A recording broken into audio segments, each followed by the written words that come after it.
Welcome to Nanak classes. दोस्तों, Nanak classes के YouTube channel पे आपका स्वागत है। आज है 15 अप्रैल 2021 और 15 अप्रैल 2021 के जितने भी most important Rajasthan current affairs के क्वेश्चन बनते हैं, आज हम उनका डिस्कस करेंगे। पूरा वीडियो ध्यान से देखना और लास्ट में मैं आपसे क्वेश्चन पूछूंगा जिनके जवाब आपको कमेंट बॉक्स में देने हैं। दोस्तों, वीडियो अच्छा लगे लाइक कर देना, शेयर कर देना। अगर आप चैनल पे नए हैं तो इसको सब्सक्राइब कर लेना और सब्सक्राइब करने के बाद इसके पास लगे बेल आइकन के घंटे को दबा लेना ताकि जो भी वीडियो अपलोड हो आप तक उसका नोटिफिकेशन पहुंच सके। तो स्टार्ट करते हैं आज के most important Rajasthan current affairs के क्वेश्चन।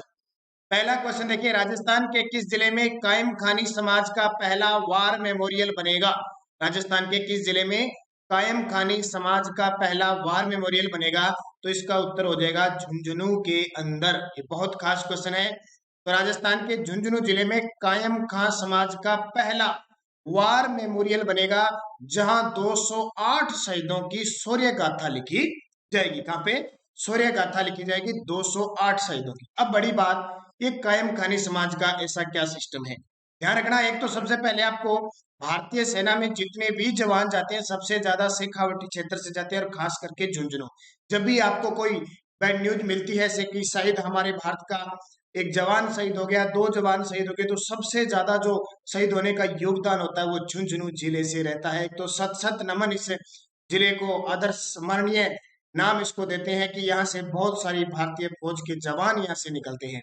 दूसरी बात, झुंझुनू क्षेत्र में शेखावटी क्षेत्र आपको पता है आता है। शेखावटी क्षेत्र में यानी राव शेखा के वंशज यहाँ यहाँ के वंशज राजपूत राज करते थे। इससे पहले ध्यान रखना, इस शेखावटी क्षेत्र पर कायम खानी समाज के लोग राज करते थे, उसके बाद राजपूतों का राज आया था। तो कायम खान समाज का पहला वार मेमोरियल झुंझुनू जिले के अंदर बनेगा, ये आपको याद रखना है। 208 शहीदों की शौर्य गाथाएं लिखी जाएगी। इसके अलावा किसने क्या किया आपको कोई पूछने का सिर्फ क्वेश्चन आएगा तो झुंझुनू जिले की। अब झुंझुनू जिले की बात कर लेते हैं, कई दिन हो गया हमने झुंझुनू जिले की बात नहीं की। तो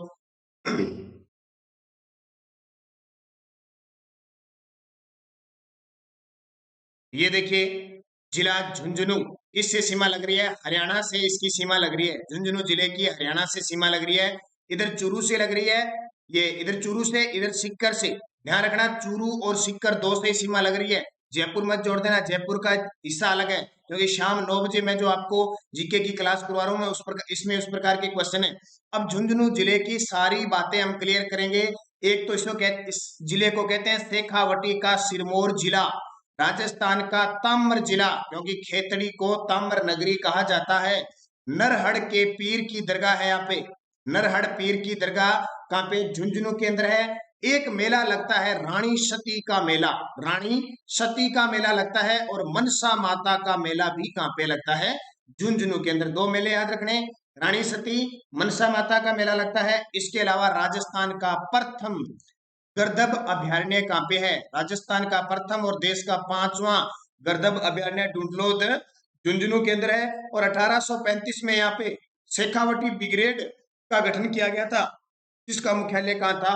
झुंझुनू के अंदर था। और एक सभ्यता की बात जब भी आ जाती है, सुनारी सभ्यता। कौन सी सभ्यता? सुनारी सभ्यता, जो कांतली नदी के किनारे और लोहे गलानी की भट्टियां यहाँ से प्राप्त हुई है। ये चीजें आपको याद रखनी है, बहुत ही खास क्वेश्चन यहाँ से झुंझुनू जिले के बन जाते हैं। अगला क्वेश्चन देखिए, डॉक्टर भीमराव अंबेडकर विधि विश्वविद्यालय को राज्य सरकार द्वारा निःशुल्क भूमि आवंटित की गई है। यह किस जिले में स्थित है? आपको पता है कल 14 अप्रैल थी और 14 अप्रैल के दिन डॉक्टर भीमराव अंबेडकर का जन्म दिवस था। इस शुभ अवसर पर हमारी राजस्थान सरकार ने डॉक्टर भीमराव अंबेडकर विधि विश्वविद्यालय के लिए निःशुल्क भूमि आवंटित की है। यह किस जिले में स्थित है? जयपुर के अंदर। क्यों चर्चा में है, क्यों ऐसा मैंने बताया? तो ध्यान रखना, जब राजस्थान कांग्रेस सरकार बनी थी उससे पहले भाजपा सरकार में डॉक्टर भीमराव अंबेडकर विधि विश्वविद्यालय बंद पड़ा था, लेकिन कांग्रेस सरकार यानी मुख्यमंत्री अशोक गहलोत ने डॉक्टर भीमराव अंबेडकर विधि विश्वविद्यालय और हरिदेव जोशी पत्रकारिता विश्वविद्यालय, इन दो उस विश्वविद्यालयों को दोबारा शुरू करने की घोषणा की थी। अब इनको दोबारा, हरिदेव जोशी पत्रकारिता विश्वविद्यालय तो चल पड़ा है, लेकिन इसके लिए भूमि निःशुल्क आवंटित कर दी गई। तो दोनों ही चर्चा में है, डॉक्टर भीमराव अंबेडकर विधि विश्वविद्यालय और हरिदेव जोशी पत्रकारिता विश्वविद्यालय। तो यहाँ देख सकते हो, राजस्थान सरकार ने डॉक्टर भीमराव अंबेडकर विधि विश्वविद्यालय को जेडीए के जमीन आवंटन करने पर प्रस्ताव पर मोहर लगा दी है। नव स्थापित डॉक्टर भीमराव अम्बेडकर विधि विश्वविद्यालय को ग्राम दहमी कला तहसील सांगानेर में भूमि दी गई है। तो ये आपके लिए इंपॉर्टेंट है। संविधान के जनक और जब संविधान बना था उस प्रारूप समिति के जो अध्यक्ष थे वो डॉक्टर भीमराव अम्बेडकर थे। तो इस क्वेश्चन को याद रखना, बहुत खास एग्जाम में सीधा सीधा पूछा जा सकता है। डॉक्टर भीमराव अम्बेडकर विधि विश्वविद्यालय। अब बात आती है विधि विश्वविद्यालयों की। तो राजस्थान का प्रथम विधि विश्वविद्यालय कहाँ पे है? जोधपुर के अंदर। राजस्थान का प्रथम, आपसे पूछे होम्योपैथिक विश्वविद्यालय कहाँ पे है, तो उसका उत्तर हो जाएगा जयपुर के अंदर। और राजस्थान का प्रथम आयुर्वेदिक विश्वविद्यालय वो भी जोधपुर के अंदर हो जाएगा। तो ये छोटी छोटी बातें, राजस्थान में कौन क्या, राजस्थान में प्रथम, दूसरा, ऐसे क्वेश्चन एक आधा एग्जाम में पक्का आता रहता है। अगला क्वेश्चन देखो, और पीडीएफ हमारी टेलीग्राम पर नानक क्लासेस स्टडी अड्डा ग्रुप में प्राप्त हो जाती है। वीडियो की डिस्क्रिप्शन में भी लिंक है, और नानक क्लासेस जिसने ज्वाइन कर रखा है उसमें जो भी वीडियो आती है उसका लिंक आपको तुरंत प्राप्त हो जाता है। तीसरा, शिक्षा विभाग की मार्च महीने की रैंकिंग में कौन सा जिला प्रथम स्थान पे रहा? हर महीने रैंकिंग जारी होती है, तो मार्च महीने की रैंकिंग जारी हुई है शिक्षा की, उसमें प्रथम स्थान पे चूरू रहा, दूसरे पे जयपुर, तीसरे पे हनुमानगढ़। तो यहाँ पे रैंकिंग आपको याद रखने की जरूरत नहीं है, बस इतना ध्यान रखना है, शिक्षा विभाग की ओर से हर महीने जारी होने वाली रैंकिंग में मार्च महीने की रैंकिंग में टॉप पे चूरू रहा। कौन रहा? चूरू। अब आपको ये पता है भी शिक्षा का माहौल तो बिगड़ गया और अभी फिर वापस शिक्षण संस्थानें वगैरह बंद करने की कोशिश फिर की जा रही है। तो ये विभाग की पता नहीं किस प्रकार की रैंकिंग जारी की जा रही है, बस हमें तो पढ़ना है, शिक्षा हो नहीं रही है और फिर भी रैंकिंग जारी कीजिए, बस पुराने आंकड़ों के आधार पर जारी की जा रही है। हर महीने कभी जयपुर ऊपर आ जाता है, कभी हनुमानगढ़, कभी चूरू, लेकिन क्वेश्चन इतना याद करने की जरूरत नहीं आपको। शिक्षा विभाग का निदेशालय हमारे बीकानेर के अंदर है, ध्यान रखना। और अब चूरू की बात कर लेते हैं थोड़ी सी। तो ये रहा चूरू जिला, सीमा देख लो। मैं सबसे बड़ी बात बताता हूँ, हरियाणा से लगती है, छोटी छोटी चीजें आपको ज्यादा पता होना चाहिए। यहाँ इधर हनुमानगढ़ से लग रही है, इधर बीकानेर से लग रही है, इधर नागौर से लग रही है, इधर सीकर से लग रही है, इधर झुंझुनू से लग रही है। इतनी तो ये सीमा लग रही है। इसके अलावा चूरू जिले की अगर खासियत देखें तो चूरू में एक स्थान है ददरेवा।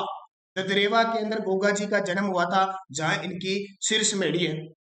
इसके अलावा यहाँ पे एक मेला लगता है, सिखों का सबसे बड़ा मेला साहवा चूरू में। सिखों का सबसे बड़ा गुरुद्वारा तो बुड्ढा जोड़ श्री गंगानगर के अंदर है, लेकिन सबसे बड़ा मेला साहवा चूरू के अंदर लगता है। रखना, एक सालासर बालाजी का मंदिर भी कहाँ पे है, जहाँ चैत्र पूर्णिमा को मेला लगता है, वो भी चूरू के अंदर है। इसके अलावा एक किसान आंदोलन सुना होगा, दूध व खारा किसान आंदोलन, जो बीकानेर रियासत में हुआ था, वर्तमान में स्थान कहाँ पे है? चूरू के अंदर है। अभ्यारण्य की बात करें तो ताल छापर अभ्यारण्य काले हिरणों के लिए प्रसिद्ध है, ये भी इंपॉर्टेंट है। और अभी जो वन रिपोर्ट, पुरानी जो वन रिपोर्ट है पिछली, उसमें न्यूनतम जो वन है वो कहाँ पे है? चूरू के अंदर। राजस्थान में सबसे न्यूनतम यानी वन कहाँ पे? चूरू के अंदर। ये इतनी बातें आपको। चूरू सबसे सबसे गर्म राजस्थान का जिला चूरू, और सबसे ठंडा भी किसको कहा जाता है? चूरू को कहा जाता है। अगला, राजस्थान महामारी विधेयक 2020 कब पारित हुआ? ये स्टार लगा लेना, भी आने वाले एग्जाम में पक्का आएगा। राजस्थान महामारी विधेयक 2020 कब पारित हुआ?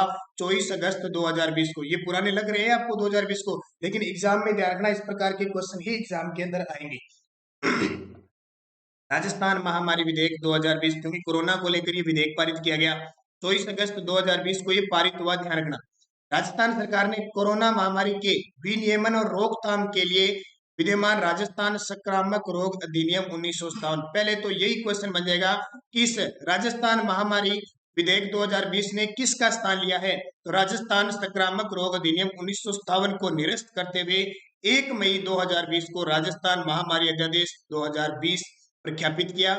विधानसभा में राजस्थान महामारी विधेयक 2020 को पारित किया गया। इस विधेयक को 16 सितंबर 2020 को राज्यपाल ने मंजूरी दे दी थी, और ये पारित किस दिन हो गया? 24 अगस्त 2020 को। ये सीधा सीधा एग्जाम में पूछा जा सकता है, किसका स्थान लिया, तो ये इंपॉर्टेंट है। कोरोना में कुछ इनकी शर्तें रखी गई है, जैसे सार्वजनिक स्थानों पर थूकने पर जुर्माना, सोशल डिस्टेंसिंग है और वगैरह, सब इसके अंदर पुट किया हुआ है। कोटरा क्या है? आजकल एक आधा क्वेश्चन मैं आपको ये पक्का दूंगा, आजकल सीधा सही एग्जाम पूछ लिया जाता है, 4 ऑप्शन देते। देखो कोटरा क्या है, राजस्थान में क्यों चर्चित है? उदयपुर जिले का औद्योगिक क्षेत्र है, जापानी औद्योगिक संस्थान है, चीनी ट्रेड प्रमोशन कंपनी है, Korea trade investment promotion agency है। अब इस प्रकार का क्वेश्चन आ जाए, ध्यान रखना, उत्तर है Korea trade investment promotion agency, यानी कोरिया की जो व्यापारिक निवेश करने वाली एजेंसी है, ध्यान रखना। किसके द्वारा स्थापित है? देखो रिको, हमारे राजस्थान में औद्योगिक क्षेत्र की सबसे बड़ी संस्था जो काम कर रही है रिको, वह कोटरा के मध्य, ठीक है। अब कोटरा कोरिया की कंपनी है, सीधा एग्जाम में आ जाएगा, राजस्थान में जो कोरिया कंपनी निवेश कर रही है वो किस देश की कंपनी है? कोरिया की, ठीक है। मध्य 11 मार्च 2013 को निष्पादित एमयू के तहत घिलोट, और ये घिलोट कहाँ पे है? अलवर में औद्योगिक क्षेत्र में कोरियन इन्वेस्टमेंट जोन विकसित किया जा रहा है। अभी हाल ही में चर्चा क्यों है? इनके द्वारा समझौता हुआ है, 2013 में ये समझौता हुआ था, अब ये समझौता धीरे धीरे प्रगति की ओर चल रहा है, इसलिए चर्चा में आ गया। तो Korea trade investment promotion agency KOTRA है, रिको और कोटरा मिलकर ये काम कर रही है, क्योंकि राजस्थान में कोई भी कंपनी आ जाए वो किसके साथ मिलकर काम करेगी? रिको, जिसकी स्थापना 1980 के अंदर हुई थी। ये याद रखना बहुत खास है, मुख्यालय इसका जयपुर के अंदर है, तो इसको याद रखना। ये गिलोट कहाँ पे? अलवर में। और इसकी बात बता देता हूँ, राजस्थान में दूसरा जापानी पार्क गिलोट अलवर के अंदर बन रहा है। इतनी चीजें आपको याद रखनी है। अगला, देश का तीसरा 765 केवी का जीएसएस बनेगा। प्रदेश का तीसरा 765 केवी का जीएसएस कहां बनेगा? तो कांकाणी जोधपुर के अंदर बनेगा। तो राजस्थान प्रसार निगम लिमिटेड का ये प्रदेश का तीसरा 365 केवी का जीएसएस होगा। इससे पूर्व जीएसएस अंताबारा में है और फागी जोधपुर में 2 स्थापित हो चुके हैं। अंताबारा में और फागी जयपुर में, सॉरी, फागी जयपुर में और अंताबारा में 2 स्थापित हो चुके हैं। तीसरा कांकाणी जोधपुर में बनेगा, और ये राजस्थान का पहला होगा जो गैस फ्रंटियर पर आधारित होगा। गैस फ्रंटियर पर आधारित होगा। तो कंकाणी जोधपुर याद रखना। बड़ला जोधपुर राजस्थान में आपको पता है सौर ऊर्जा पार्क स्थापित किया गया है। भाप जोधपुर में भी बहुत सारे संत्र लगे हुए हैं। भाप जोधपुर का जब भी नाम आता है तो ये सारे, ठीक है, सबसे ज्यादा सौर ऊर्जा के क्षेत्र में काम कर रहा है। सन सिटी किसको कहते हैं? जोधपुर को कहते हैं सन सिटी। सन सिटी का मतलब क्या हुआ? सबसे ज्यादा, यानी सूर्य का जो सिक्का चमकता है वो जोधपुर पे, इसलिए सबसे ज्यादा संभावना राजस्थान में सौर ऊर्जा की है वो जोधपुर के अंदर है। अगला ये क्वेश्चन देखिए, बहुत ही खुशी का वैसे चल रहा है लगातार, कुछ को पता नहीं है कुछ को पता है। आज मैं इस क्वेश्चन को सीधा सीधा बताता हूँ। डॉक्टर संविता अम्बेडकर अंतरराज्यीय विवाह प्रोत्साहन योजना के तहत छुआछूत उन्मूलन के लिए स्वर्ण युवती या युवक द्वारा अनुसूचित जाति के युवती या युवक से विवाह करने पर प्रोत्साहन राशि कितनी दी जाती है? आपको पता है ना, अंतरजातीय विवाह को, जो अंतरजातीय विवाह वो करते हैं, और उसके लिए राज्य सरकार आपको पता है 5 लाख रुपए देती है। कितने? 5 लाख रुपए देती है अंतरजातीय विवाह। यानी कौन होना चाहिए? स्वर्ण युवती है तो वहां पे अनुसूचित जाति की युवक होना चाहिए। अगर स्वर्ण जाति का युवक है तो अनुसूचित जाति की युवती होनी चाहिए। अगर ये दोनों अंतरजातीय विवाह इस प्रकार करते हैं तो सरकार 5 लाख की राशि देती है। ये आपको लगभग पता है।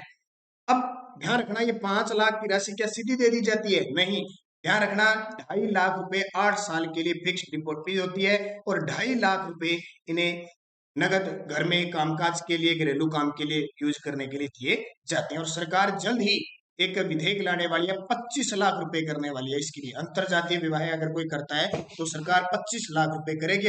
अभी तक तो कोई है नहीं, लेकिन चल रही है बात की 25 लाख रुपए, ठीक है। तो वर्तमान में कितने हैं? 5 लाख रुपए। तो ये भी एक अच्छी बात है। अब पिछले वीडियो के क्वेश्चन क्या थे देखो, राजस्थान में छठे वित्त आयोग के अध्यक्ष कौन बने? ये तो बहुत ही खास है, प्रद्युम्न सिंह इसके अध्यक्ष बने हैं, और लक्ष्मण सिंह और अशोक लोहटी इसके सदस्य हैं। डॉक्टर ज्योतिकिरण 5वें वित्त आयोग की अध्यक्ष थी। राजस्थान के किस दुर्ग में त्रिनेत्र गणेश जी का मंदिर है? त्रिनेत्र गणेश जी का मंदिर रणथंभौर दुर्ग में त्रिनेत्र गणेश जी का मंदिर। जोगी महल है, सुपारी महल है, जोरा बोरा के महल है, गुप्त गंगा है, कुत्ते की छतरी है, ये सारे, न्याय की छतरी है, 32 कमरों की रणथंभौर सवाई माधोपुर के अंदर है। अमीर की आन बान शान का प्रतीक है। अब वीडियो के लास्ट में क्वेश्चन, राजस्थान में प्लाज्मा बैंक की स्थापना कहाँ की जाएगी? स्टार लगा लेना, अभी पक्का कहीं ना कहीं आपको मिल जाएगा। जयपुर उदयपुर, जयपुर कोटा, जयपुर जोधपुर, कोटा बीकानेर, पक्का कहीं ना कहीं क्वेश्चन आएगा, याद रखना बढ़िया तरीके से। अरावली पर्वत की सबसे अधिक ऊंचाई किस जिले में है? अरावली पर्वतमाला की सबसे अधिक ऊंचाई किस जिले में? सिरोही, अजमेर, अलवर, डूंगरपुर। सही जवाब सारे विद्यार्थियों को कमेंट बॉक्स में जबरदस्त तरीके से देना है। कोई भी नई भी चूज होती है तो जरूर लिखा करो। अब आपके लिए यस्टरडे डोज में क्या था? उपराष्ट्रपति अपना त्याग पत्र किसको देता है? तो आज मैंने आंसर नहीं लिखे, थोड़ा मिस्टेक से शायद। तो उपराष्ट्रपति अपना त्याग पत्र राष्ट्रपति को देता है। किसको? राष्ट्रपति को देता है। और उपराष्ट्रपति को शपथ कौन दिलाता है? तो भी राष्ट्रपति दिलाता है। और उपराष्ट्रपति का चुनाव, निर्वाचन होता है, ध्यान रखना, उपराष्ट्रपति का निर्वाचन कैसे होता है? लोकसभा और राज्यसभा के सभी सदस्य मिलकर इसका निर्वाचन करते हैं, ध्यान रखना। और उपराष्ट्रपति को हटाने का अधिकार तो राज्यसभा का सभापति होता है, तो वहां से बहुमत के आधार पर राज्यसभा में हटाया जा सकता है लोकसभा के अनुमोदन पर। वर्तमान में उपराष्ट्रपति एम वेंकैया नायडू और प्रथम थे डॉक्टर सर्वपल्ली राधाकृष्णन। हरित ऋषि किस मेवाड़ के शासक के गुरु थे? तो बप्पा रावल के। किसके? बप्पा रावल के। और बप्पा रावल को हरित ऋषि के आशीर्वाद से ही मेवाड़ की गद्दी प्राप्त हुई थी, ये याद रखना। अमीरहट के लेखक कौन है? अमीरहट के लेखक है चंद्रशेखर। चंद्रशेखर अमीरहट ग्रंथ के लेखक है। अमीरहट रणथंभौर का जो चौहान शासक था, अमीरहट, आपने सुना है ना अमीर के बारे में? सिहन सुवन सतपुरुष वचन कदली फलत एक बार, तिरिया तेल अमीरहट चढ़े न दूजी बार। ये अमीरहट वो है।